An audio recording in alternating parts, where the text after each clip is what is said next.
ಈಗ ಮುಂದಿನ ಸುದ್ದಿ ಕಡೆಗೆ ಹೋಗೋಣ. ರಾಜ್ಯದಲ್ಲಿ 2 ವಾರಗಳಿಂದ ಬಹಳ ದೊಡ್ಡ ಚರ್ಚೆ ಆಗ್ತಾ ಇರುವಂಥದ್ದು ಅಂದರೆ 2 ಗ್ಯಾರಂಟಿಗಳ ಪರಿಷ್ಕರಣೆ ವಿಚಾರ. ಗೃಹಲಕ್ಷ್ಮಿ ಮತ್ತು ಗೃಹ ಜ್ಯೋತಿ ಇವೆರಡೂ ಕೂಡ ಕಾಂಗ್ರೆಸ್ ಸರ್ಕಾರದ ಅತ್ಯಂತ ಪ್ರತಿಷ್ಠಿತ ಮತ್ತು ಅತಿ ದೊಡ್ಡದಾದಂತಹ ಗ್ಯಾರಂಟಿ ಯೋಜನೆಗಳು, ಅತಿ ಹೆಚ್ಚು ಖರ್ಚನ್ನು ಬಯಸುವಂತಹ ಗ್ಯಾರಂಟಿ ಯೋಜನೆಗಳು. ಆದರೆ ಈಗ ಈ ವಿಚಾರದಲ್ಲಿ ಫಲಾನುಭವಿಗಳು ಸ್ವಲ್ಪ ಗೊಂದಲಕ್ಕೆ ಸಿಲುಕಿದ್ದಾರೆ.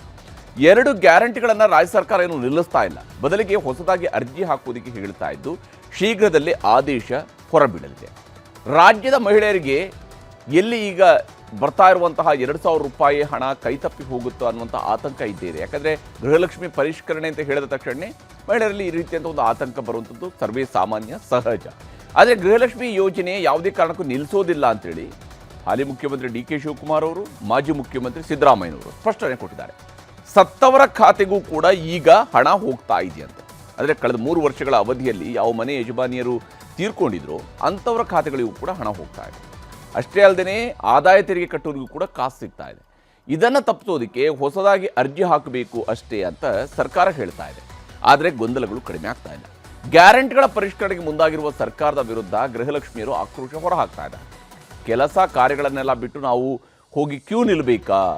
ತೆರಿಗೆ ಕಟ್ಟೋರು ಸತ್ತವರ ವಿವರಗಳನ್ನು ಈಗಾಗಲೇ ಸರ್ಕಾರ ಪಟ್ಟಿ ಮಾಡಿದೆ, ಅಂಥವ್ರನ್ನ ಬಿಟ್ಟು ಉಳಿದವರಿಗೆ ಗೃಹಲಕ್ಷ್ಮಿ ಹಣ ಕೊಡಲಿ ಅಂತ ಸರ್ಕಾರಕ್ಕೆ ಸಿಟ್ಟಿನಲ್ಲಿ ಸಲಹೆಗಳನ್ನು ಕೂಡ ಗೃಹಲಕ್ಷ್ಮಿಯರು ಕೊಡ್ತಾ ಇದ್ದಾರೆ.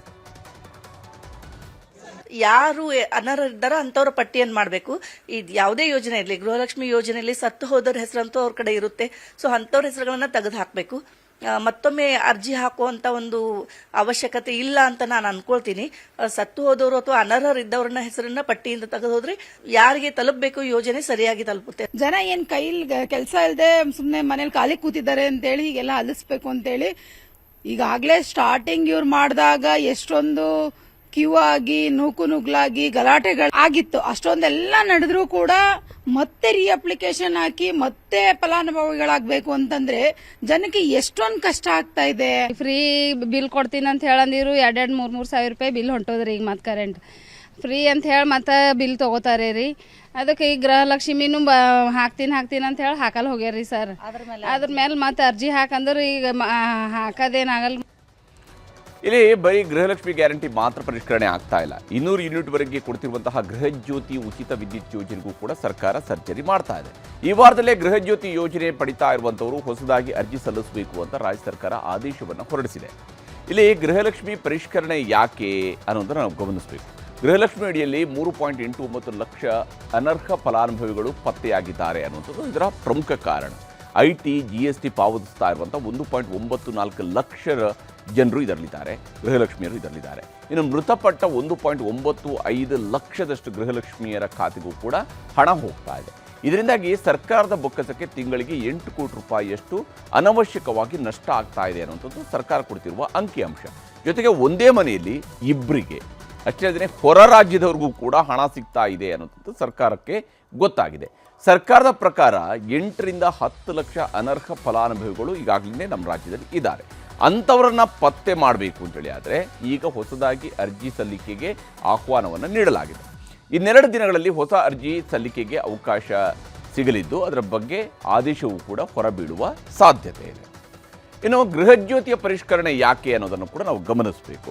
ಗೃಹಜ್ಯೋತಿ ಯೋಜನೆ ಪಡಿತಾ ಇರುವಂಥದ್ದು 1.70 ಕೋಟಿ ಕುಟುಂಬಗಳು, ಅಂದರೆ ಇದು ಬಾಡಿಗೆ ಮನೆಯವರಿಗೂ ಕೂಡ ಸಿಗ್ತಾ ಇದೆ. ಪ್ರತಿ ತಿಂಗಳು ಈ ಯೋಜನೆಗೆ 440 ಕೋಟಿ ರೂಪಾಯಿಗಳನ್ನು ರಾಜ್ಯ ಸರ್ಕಾರ ಖರ್ಚು ಮಾಡ್ತಾ ಇದೆ. ಮನೆಗಳ ಜೊತೆಗೆ ಕೆಲವರು ಮನೆಯಲ್ಲಿ ಹೊಂದಿಕೊಂಡಿರುವಂಗೆ ವಾಣಿಜ್ಯ ಬಳಕೆದಾರರು ಕೂಡ ಇರ್ತಾರೆ. ಅವರು ಕೂಡ ಗೃಹಜ್ಯೋತಿಯನ್ನು ದುರ್ಬಳಕೆ ಮಾಡ್ತಾ ಇದ್ದಾರೆ. ಒಬ್ಬರ ಹೆಸರಿನಲ್ಲಿ 2-3 ಮೀಟರ್ಗಳಿಗೆ ಉಚಿತ ವಿದ್ಯುತ್ ಲಾಭ ಹೋಗ್ತಾ ಇದೆ. ಪ್ರತಿ ತಿಂಗಳು 25ರಿಂದ 30 ಕೋಟಿ ರೂಪಾಯಿಯಷ್ಟು ಹಣ ಸರ್ಕಾರದ ಬೊಕ್ಕಸದಿಂದ ಸುಖಾಸುಮ್ಮನೆ ಅನರ್ಹರಿಗೆ ಹರಿದು ಹೋಗ್ತಾ ಇದೆ. ಹೀಗಾಗಿಯೇ ಇದರ ಪರಿಷ್ಕರಣೆ ಮಾಡಬೇಕು ಅನ್ನುವಂಥ ತೀರ್ಮಾನಕ್ಕೆ ರಾಜ್ಯ ಸರ್ಕಾರ ಬಂದಿದೆ. ಕರೆಂಟು ಕೂಡ ಕರ್ನಾಟಕ ರಾಜ್ಯದಲ್ಲಿ ಯಾರು ವೋಟ್ ಇದೆ ಅವ್ರು ಕೊಡಬೇಕು, ವೋಟ್ ಇಲ್ಲದೆ ಅವ್ರಿಗೆ ಯಾರು ಕೊಡಬೇಕು, ಯಾಕೆ ಕೊಡಬೇಕು ನಾವು? ಸೊ ನಾವು ಇಲ್ಲಿ ಯಾರಿದ್ದಾರೆ ಅವ್ರಿಗೆಲ್ಲ ಉಪಯೋಗ ಮಾಡಬೇಕು. ಸೊ ಅದನ್ನು ಸ್ಟ್ರೀಮ್ ಲೈನ್ ಮಾಡ್ತೀವಿ ಅಷ್ಟೇ. ಯಾರಿಗೂ ಯಾವ ಕಾರಣಕ್ಕೂ ಗ್ಯಾರಂಟಿ ನಿಲ್ಲಿಸೋದಿಲ್ಲ. ನಿಲ್ಲಿಸೋದು ನಮ್ಮ ಕಾರ್ಯಕ್ರಮ ಅಲ್ಲ. ನಾವು ಇಡೀ ದೇಶಕ್ಕೆ ಮಾದರಿ. ನಮ್ಮ ಗ್ಯಾರಂಟಿ ಇಡೀ ದೇಶಕ್ಕೆ ಮಾದರಿ. ಇಲ್ಲಿ ಈಗಾಗಲೇ ಶಕ್ತಿ ಯೋಜನೆ ಅನುಷ್ಠಾನದ ಸಂದರ್ಭದಲ್ಲಿ ಹೇಗೆ ಆಧಾರ್ ಕಾರ್ಡನ್ನು ಕಡ್ಡಾಯ ಮಾಡಿದ್ರು, ಹಾಗೆ ಗೃಹಜ್ಯೋತಿಗೂ ಕೂಡ ಸ್ಮಾರ್ಟ್ ಕಾರ್ಡ್ ನೀಡೋದಕ್ಕೆ ರಾಜ್ಯ ಸರ್ಕಾರ ಚಿಂತನೆಯನ್ನು ಮಾಡ್ತಾ ಇತ್ತು. ಈ ವಾರದಲ್ಲಿ ಹೊಸ ಅರ್ಜಿ ಸಲ್ಲಿಕೆಗೆ ಅವಕಾಶವನ್ನು ಕೊಡಬಹುದು. ಆದರೆ ಸರ್ಕಾರ ಗ್ಯಾರಂಟಿಗಳ ಪರಿಷ್ಕರಣೆಗೆ ಕೈ ಹಾಕಿದ್ದಕ್ಕೆ ಬಿಜೆಪಿ ವಿರೋಧ ಮಾಡ್ತಾ ಇದೆ. ಇದಕ್ಕೆ ಗ್ಯಾರಂಟಿಗಳ ಅನುಷ್ಠಾನ ಸಮಿತಿ ಅಧ್ಯಕ್ಷ ಎಚ್.ಎಂ. ರೇವಣ್ಣ ಅವರು ಸ್ಪಷ್ಟನೆಯನ್ನು ಕೊಟ್ಟಿದ್ದಾರೆ. ಅವತ್ತು ಹೇಳಿದ್ದು ಪ್ರತಿ ಮನೆಗೆ ಈಗ ನಿಮ್ಮ ಹತ್ರ ಇನ್ಕಮ್ ಟ್ಯಾಕ್ಸ್ ಇದ್ರೆ ಇಲ್ಲ, ಯಾಕೆ ಬರ್ದಿಲ್ಲ ಇದರಲ್ಲಿ?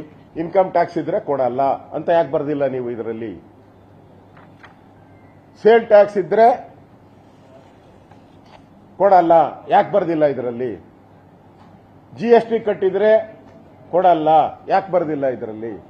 ನುಡಿದಂತೆ ನಡೆದಿದ್ದೀರಿ ಅಂದಿರ, ಇಲ್ಲಿ ನುಡಿದಿದ್ದೀರಲ್ಲ, ಪ್ರತಿ ಮನೆಗೆ ಪ್ರತಿ ಗೃಹಿಣಿಗೆ ನುಡಿದಿದ್ದೀರಾ. ಈಗ ಯಾಕೆ ಎಲ್ಲ LPG ಕೊಡ್ಬೋದಾ? ಏನು ಇನ್ಕಮ್ ಟ್ಯಾಕ್ಸ್ ಇರೋರು ಕೊಡ್ಬೋದಾ? ಸೇಲ್ ಟ್ಯಾಕ್ಸ್ ಇರೋರು ಕೊಡ್ಬೋದಾ? ತಪ್ಪಲ್ವಾ ಅಂತ ನಮ್ಮನ್ನ ಕ್ವಶನ್ ಮಾಡ್ತಾರೆ, ನಮ್ಮನ್ನ ಕೇಳ್ತಾರೆ. ನಿನ್ ಜ್ಞಾನ ಇರಲಿಲ್ಲ ಅನೌನ್ಸ್ ಮಾಡೋವಾಗ? ಯಾವುದೇ ಒಂದು ಕಾರ್ಯಕ್ರಮ ಪ್ರಾರಂಭ ಆದರೆ ಅದು ಟ್ರ್ಯಾಕಿಗೆ ಬರಬೇಕಾದ್ರೆ ಸ್ವಲ್ಪ ವ್ಯತ್ಯಾಸಗಳಾದ ಸರಿಪಡಿಸ್ಕೊಂಡು, ಬಟ್ ಟ್ರ್ಯಾಕ್ ಬಿಟ್ಟು ಹೋಗೋಂಗಿಲ್ವಲ್ಲ, ಮಾಡೇ ಮಾಡ್ತೀವಿ. ಅದರಿಂದ 5 ಕಾರ್ಯಕ್ರಮಗಳು ಇವತ್ತು ನಡೀತಾ ಇವೆ, ನಡೆಸ್ತೀವಿ, ಮುಂದೆನೂ ಕೊಡ್ತೀವಿ, ನಿಲ್ಲಿಸ್ತೀವಿ ಅನ್ನೋದಿಲ್ಲ. ಹಾಗೆ ಆ ರೀತಿ ಇರೋದಿದ್ರೆ BJP ಅವ್ರು ಹೇಳಿ ನಾವು ಬಂದರೆ ನಿಲ್ಲಿಸ್ತೀವಿ ಅಂತ ಹೇಳಿ ಅದು ಹೇಳಲ್ಲ. ಇಲ್ಲ ಅರ್ಜಿ ನೀವು ಹಾಕ್ಬೇಡ ಅಂತ ಅವರು.